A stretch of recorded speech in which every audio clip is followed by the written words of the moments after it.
यावर अनिल देशमुख यांनी काय प्रतिक्रिया दिली आहे ती देखील पाहूयात।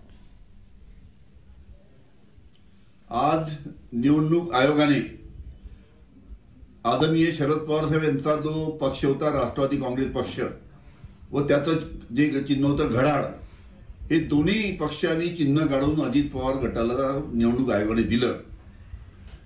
अशा पद्धतीचा निर्णय शिवसेनेच्या बाबतीत झाला होता। आपल्या सर्वांना कल्पना आहे की राष्ट्रवादी पक्ष स्थापन कोणी केला? शरद पवार साहेबांनी केला।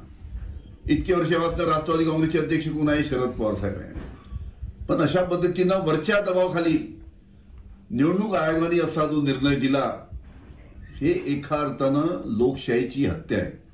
कालच सुप्रीम कोर्टाने चंदीगड महापौराची निवडणुकीच्या बाबतीत जी घटना घडली त्याच्या बाबतीत कालच सुप्रीम कोर्टाने निर्णय दिला की आम्ही उघड्या डोळ्याने लोकशाहीची हत्या होत असताना पाहू शकत नाही। हा कालचा सुप्रीम कोर्टाचा निर्णय आहे चंदीगडच्या बाबतीत। आणि आज महाराष्ट्रामध्ये आमच्या राष्ट्रवादी काँग्रेसच्या पक्षाच्या बाबतीत त्या पद्धतीचं घडलं, हे अतिशय दुर्दैवी आहे।